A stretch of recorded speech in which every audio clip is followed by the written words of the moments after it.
The sky above the alien moon was filled with red clouds and flashes of violet lightning. A small human escape pod, damaged and smoking, fell through the thick atmosphere like a wounded bird.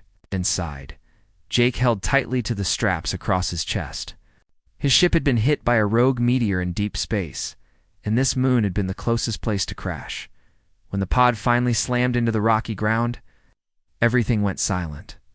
A few hours later, Jake opened his eyes. His head throbbed.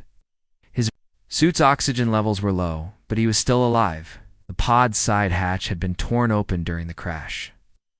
The air on this moon seemed breathable, but heavy with strange scents. He stepped out carefully, holding a small scanner in one hand and his helmet in the other. The land was quiet. Strange blue trees stood in rows, glowing softly. The ground was black stone, with glowing green moss growing in patches. He looked around, hoping to find safety or anyone at all. Then he saw them. A group of tall alien figures stood not far from the crash site. They wore armor that shimmered with a metallic shine and carried spears that hummed with energy. Their eyes glowed dimly in the low light, and their skin had patterns like smooth marble. One of them stepped forward, a woman, taller than the rest, her head held high, her face unreadable. Before Jake could speak or move, she raised her hand and pointed directly at him. "You are mine." "What?" The other aliens began to cheer softly, a rhythmic sound that echoed between the trees. The woman stepped closer. Her eyes locked onto Jake's helmet, which was still partly covering his face. She reached out and, without asking, pulled it off. Her eyes widened. She froze. The strength in her face broke like glass under pressure. She took a single step back, her lips slightly parted. Her hands trembled, and the spear she held lowered toward the ground. "He is human," one of the others whispered.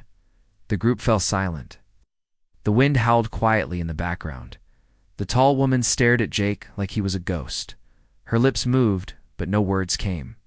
Finally, she turned around and spoke quickly in her own language, full of clicks and smooth tones. The others nodded and approached Jake carefully. No one touched him. Instead, they gestured for him to follow. Still confused, Jake decided to go with them. He had no weapons, no working radio. And this was the only living group he'd seen since landing. They led him through the glowing forest until they reached a strange city built from stone and crystal. Lights floated in the air like fireflies. The buildings were tall and round, with symbols carved into their sides. At the city center stood a wide hall where Jake was taken and asked to sit. The woman who had declared ownership over him returned a short time later. Her armor had been removed, and she now wore a simple robe with silver bands around her arms. She looked calmer, but her eyes still held fear. "You speak?" she asked in broken English. "Yes, my name's Jake. I crash-landed here." "I didn't." "Mean too," he paused. "Why did you say I was yours?" She lowered her head for a moment. "I did not know, you were human." Jake tilted his head. "Why does that matter?" She sat across from him, her hands resting on her knees. "Our people have legends. Stories, warnings. Humans are rare, dangerous. Some say cursed, others say gods." "I'm not a god," Jake said. "I'm just a mechanic who got unlucky." She didn't smile. Instead, she looked at her hands. "When I pointed to you and said the words, I did an old rite, a bonding call. It is not meant for strangers, but I thought you were one of us. From a far clan." Jake rubbed his forehead. "So, it was a mistake?" "Yes, but a powerful one." She stood again and looked out through the wide window. "The council will decide what happens now." Before Jake could ask more, another alien entered. He was older, his eyes softer, his robe lined with symbols. He introduced himself as Kellenor, a scholar not sat beside Jake, and began to explain slowly. "Long ago, your kind came through the stars. Your ships burned across the skies. You fought terrible enemies, and even the stars themselves. Some of your kind saved worlds. Others destroyed them. Then you vanished. Humans didn't. Vanish, Jake said.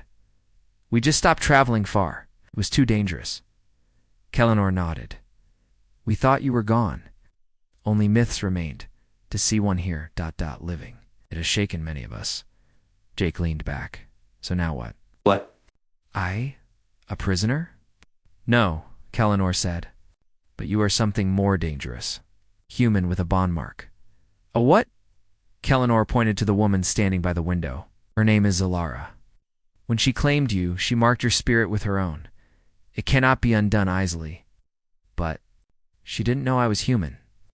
That does not change the bond, Kellenor said gently. Now the question is, what kind of human are you? Jake didn't know what to say. He looked at Zalara again. She met his eyes, and this time there was no fear. Only curiosity and something else. Regret, maybe. Outside, the red clouds rumbled.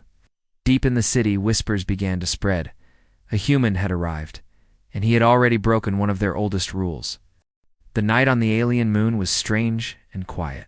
The stars above were not the ones Jake grew up seeing from Earth. Some shone blue, others blinked like pulses from machines. Jake sat on a soft stone bench outside the hall, watching glowing. Plants shift gently in the wind. He was still trying to understand what had happened. He had survived the crash, yes. But now, he had become part of something much bigger. A bonding call? Spirit mark? These were things out of stories, not real life. Zalara stood nearby. She didn't sit, but she kept him in sight. Not as a guard, more like someone watching a storm that might grow or fade. She had not said much after their first talk, and Jake hadn't pushed her soon. Kellenor joined him again, holding a round stone that glowed with soft light. He handed it to Jake. This will help you understand our words. It listens and learns. Soon, you will speak as we do. Jake looked at the stone and smiled a little. A universal translator? Kellenor nodded. Not perfect, but close. You.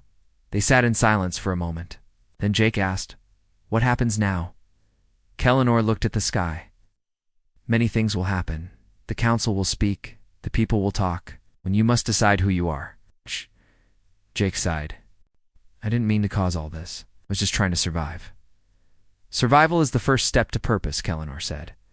But now, your steps will shape more than just your own future. Just then, a sharp cry echoed through the city. It wasn't human.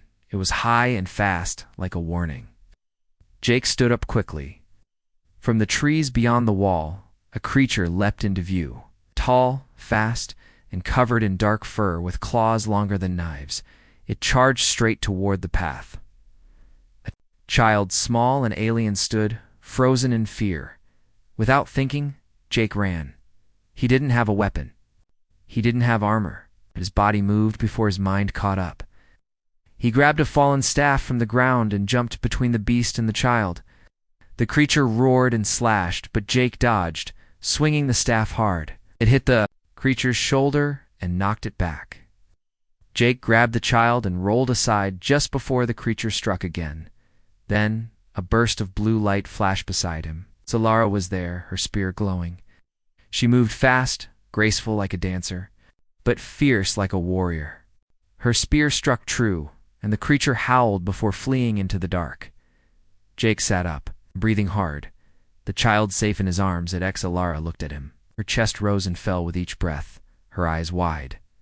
You ran into danger, of course, Jake said. That kid would have been torn apart. She stared at him, speechless. Other aliens rushed over, taking the child and whispering thanks. Some looked at Jake with new eyes filled with respect, not fear. Others still looked nervous, but they stepped back instead of away.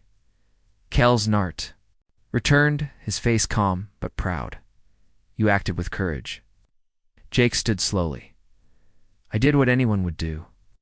No, Zalara said softly, not anyone. For the first time, Jake saw something different in her gaze. Not fear, not regret, but interest. Maybe even trust. Later that night, Jake was invited to the central fire circle. Only honored guests sat there, surrounded by leaders, warriors, and elders. Kellenor guided him to the place beside Zalara. Her armor shone in the firelight, but her face looked softer than before. The council elder. A woman with silver skin and crystal beads in her hair raised her hand. This human saved one of our young. He showed bravery. The old stories said humans were dangerous, never said they could protect. She paused. We must think again, the crowd murmured. One alien stood up, but the bond remains. Zalara claimed him. We cannot ignore it. Zalara stood too. I made the claim in error. I did not know he was human. The elder looked at her, and now that you know, you still reject it? Zalara looked at Jake. He met her eyes. For a moment, no words were needed. I do not reject, she said finally. But I will not force. Jake felt something shift inside him. The elder nodded. So be it. The bond remains. But it will not be bound by lit. Will grow only if chosen. After the gathering, Zalara and Jake walked along a glowing stream. Small flying lights danced above them. Thank you, Zalara said, for saving the kid, for not running, for not being the monster the stories warned us about. Jake shrugged. Not all humans are good. But we're not all monsters either. She looked up at the stars.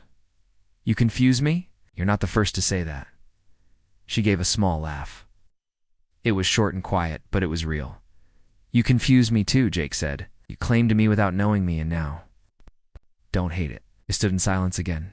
Zalara turned toward him. This world, it is not easy. We fight often, survive always. We do not dream much. Maybe that's something I can help with, Jake said. Zalara looked at him closely. Maybe. As the night went on, Jake realized something. He had come to this moon by accident, but maybe he wasn't here by mistake. Days passed on the alien moon, but Jake still felt like he was dreaming. Every morning he woke up in a guest chamber made of polished stone and glowing crystals. Soft vines grew through the walls, and the air always smelled fresh like rain and flowers. It was peaceful, but he knew peace didn't last forever. The people in the city still watched him, but now their eyes held more wonder than fear. Children followed him quietly.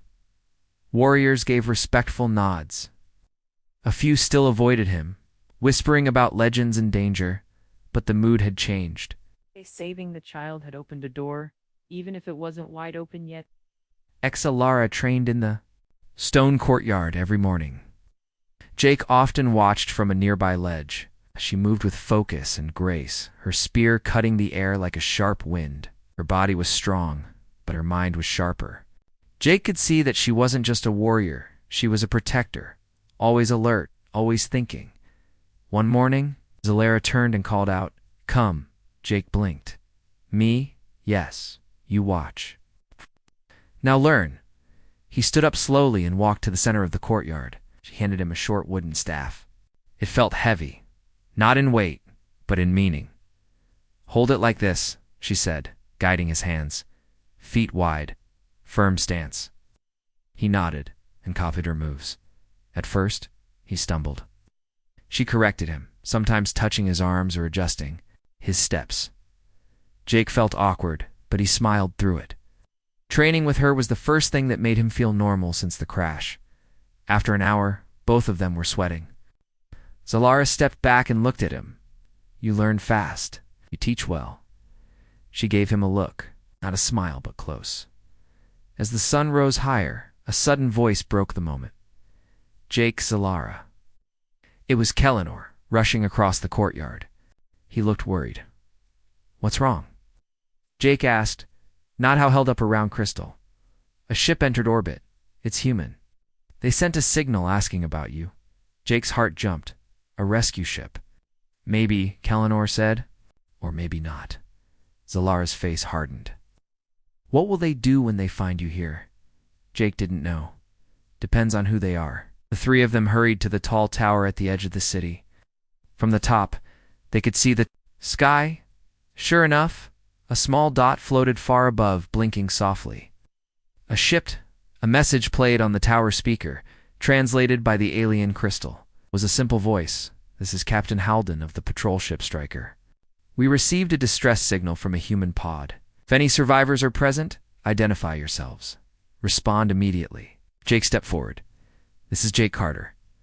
I'm alive. I'm safe. There was silence for a few seconds. Then the voice. Returned? Survived? How? Who are you with? Jake looked at Kellenor and Zalara. I'm with a peaceful alien city. They helped me. Another pause. Acknowledged, the voice said. Land for pickup. But something about the tone made Jake nervous. A few hours later, the striker landed outside the city walls. It was sleek, silver, and shaped like a long blade. 2 armed soldiers stepped out, followed by Captain Halden, a tall man with gray hair and sharp eyes. Jake met them at the gate with Zalara beside him. You're alive, Halden said. Impressive. We didn't expect that. I'm fine, Jake said. These people helped me. Halden looked at Zalara with cold eyes. Helped you? Or captured you? They saved me, Jake said. And they've shown me nothing but respect. Halden frowned. Still, ... There are rules. Contact with unregistered species is dangerous. It could have brought risk to all of us. They're not a risk, Jake said calmly. You're standing on their land. They welcomed me. Maybe you should do the same. Zalara stayed silent. Watching the human officers, Halden turned to her. You bonded with him, didn't you? Zalara narrowed her eyes. Yes, you know what that means. Do you? Halden's face tightened. That bond can't exist. Not officially. Not without review. Too late, Jake said. It already happened. Halden looked at Jake like he was a puzzle he didn't like solving. We can't allow you to stay. The Council on Earth will want to question you both. No, Zalara said firmly. This is our world. And he's our citizen. He is also mine, she said, voice steady. But not as a possession. Chose to. Be here. Halden hesitated. The soldiers behind him watched closely. Give us 1 night, Jake said. Then decide. Halden nodded slowly. 1 night. That evening, Jake and Zalara sat by the stream again. He skipped a stone across the water. They might force me to leave, he said. We will not let them, Zalara said. You must go... Say it now. Jake shook his head. I don't want to leave, not just because of the bond, not just because you saved me. It's something else. This place feels like a second chance. She looked at him, then stay. He smiled. I plan to. But deep down, he knew things were not so simple. A test was coming, and someone would have to make a hard choice. The next morning came with dark clouds above the alien city. The air was still, and even the glowing trees seemed quiet. Something in the air felt heavy, like a storm waiting to break. Jake stood outside the council hall with Zalara beside him. She wore her armor again, polished and glowing. Her spear rested across her back, and her eyes were sharp, focused. Jake, in his simple suit, looked less ready for a fight, but he was no less serious. Cannell single quotes in his usual calm expression. The human captain has asked for a meeting. The human captain has asked for a meeting, the council agreed. Speak. Jake nodded. We'll be ready. Inside the great hall, the city leaders gathered in a circle. Silver-robed elders, warriors, and scholars sat in silence. At the center, a wide stone platform waited. Captain Halden stood at one side. With his soldiers behind him, Jake and Zalara stepped to the other side. The elder councilwoman raised her hand. Today, we hear voices from both sides. Let truth guide us. Halden was first. His voice was clear and firm. Jake Carter is a citizen of Earth. He was trained to follow protocols. When his ship crashed, he was meant to survive, signal us. And wait, instead, he formed a bond with an unknown alien. That bond is dangerous, not just to him, but to all humans. You don't know how it works or what it means. For safety, he must return. Some council members nodded. Others looked unsure then. The elder turned to Jake. Speak now. Jake stepped forward. I didn't come here by choice. My ship failed. I nearly died. These people saved me. They gave me water, food, and shelter. When I saw danger, I acted to protect their child. I didn't plan any of this. But now that I'm here, I see something important. He paused, looking around. We talk about fear, about danger. But I've seen kindness here, honor and strength. I don't want to run from that. I want to learn from it, maybe, even be part of it. Zalera stepped up beside him. The bond was a mistake in action, not in spirit, she said. I did not mean to choose a human, but now I do not regret it. He is not weak. He is not selfish. He listens. He learns. He protects. Halden frowned. And if the bond causes harm later, then we face it together, Zalera said. That fear is not reason to break trust. A soft murmur moved through the room. Then something unexpected happened. A young alien girl walked into the hall. It was the child Jake had saved. She stood before the council and held a small crystal in her hand. It glowed brightly. Her voice was small, but steady. He saved me. He didn't know our laws. He didn't ask for reward. He just ran into danger. To help, we should not fear him. Her words were simple, but they hit harder than any speech. The elder councilwoman stood again. The bond remains, and we now see it was strengthened by choice. Jake Carter may stay, if he wishes. Halden looked upset. You understand what this means? Earth may not accept this. The human government, Kellinor raised his voice gently. Then perhaps Earth must learn something new. Halden turned to Jake. You're really choosing them over us? Jake looked at Zalara, then at the crowd around him. I'm not choosing sides, he said. I'm choosing what feels right. Right now, that's staying here. Halden stared at him for a long moment. Then he sighed. So be it. I'll report back. Don't expect everyone to agree with your choice. I'm not expecting anything, Jake said. Just peace. Halden and his soldiers left soon after, their ship rising back into the sky, as the city watched the bright flame disappear into the clouds. Jake stood silently beside Zalera.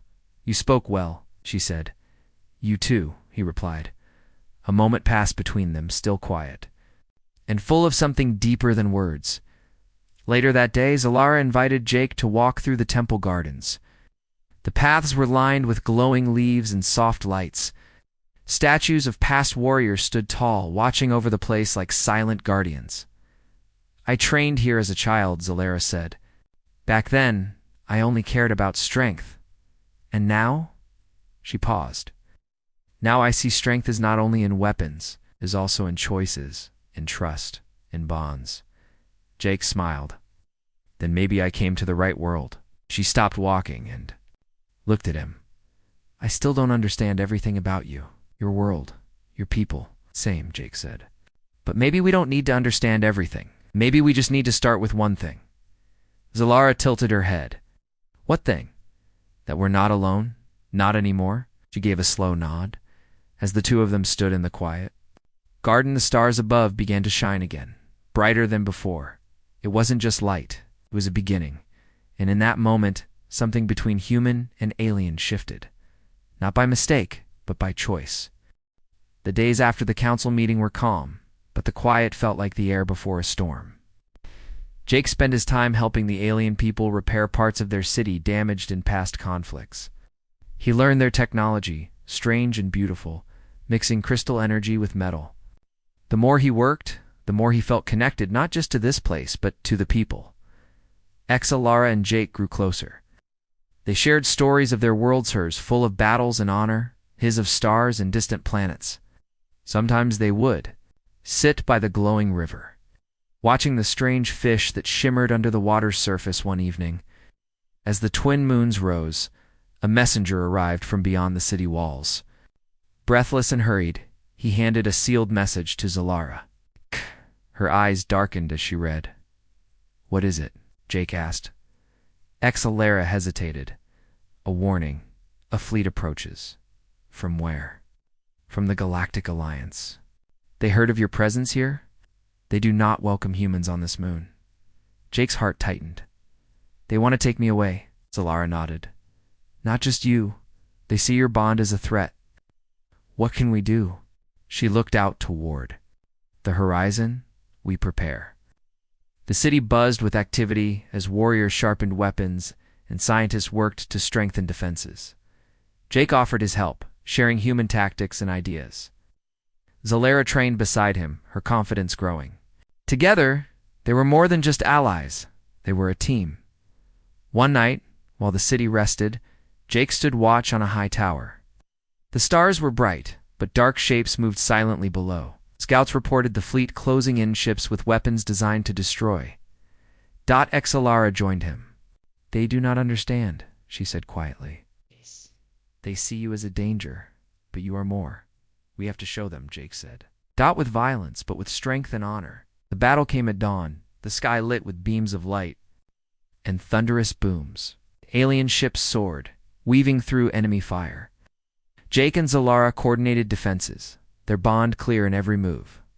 Soldiers fought with courage. Inspired by the human who had chosen their world, in the middle of the fight, Jake's old escape pod was hit by debris. It exploded, sending a shockwave through the battlefield.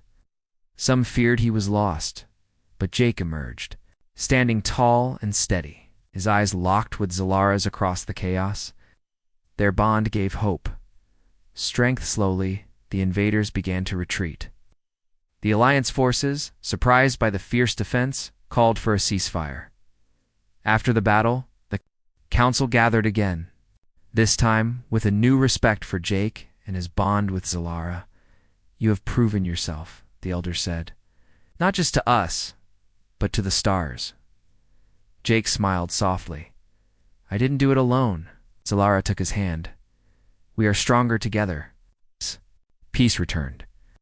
Jake knew his life had changed forever. He was no longer just a survivor. He was a symbol of hope, a human who had found a home among the stars. The battle had ended, but the weight of what happened still hung in the air. The city was quiet again, but this time the silence was filled with hope and new possibilities. Jake stood on the balcony of the council hall. Looking out over the glowing city, the lights shimmered like stars on the ground. Beside him, Zalara watched too, her hand resting gently on his arm. "The Alliance will not forget what we did," Jake said. "They will watch us," Zalara nodded. "And they will respect us. Because we stood together." For the first time since he arrived, Jake felt truly at home. He wasn't just a visitor or a stranger. He was part of this world. That evening, the city gathered for a great celebration. Fires burned bright, music filled the air, and aliens and humans alike danced beneath the twin moons. Jake and Zalara moved through the crowd, smiling at faces that once doubted them. Later, they found a quiet spot near the glowing river. Water sparkled like liquid light, reflecting their faces. "Do you regret claiming me?" Jake asked softly. Zalara looked into his eyes. "No, not anymore. I was afraid at first, but now I see you clearly." "And what do you see? Strength, courage, and something more? A heart that beats for more than survival." Jake smiled. "You're not so bad yourself." She laughed, a sound like soft bells. "Maybe we are more alike than we thought." They sat together, watching the stars appear one by one. The bond between them was no longer just a ritual or a mistake. It was a choice, a promise. Weeks passed, and Jake helped the city rebuild and grow stronger. He taught the aliens about human technology, and they shared their wisdom and traditions. The bond between their people deepened.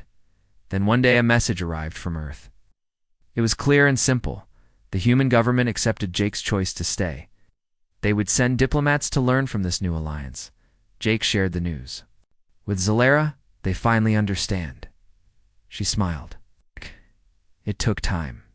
But peace is worth waiting for. Together, they prepared for the future where humans and aliens could live and grow as one, as they stood side by side. Watching the sunrise over the alien horizon, Jake knew one thing for sure. He was not alone. He had found a new family, a new home, and no matter what the stars held, he would face it with Zalara by his side.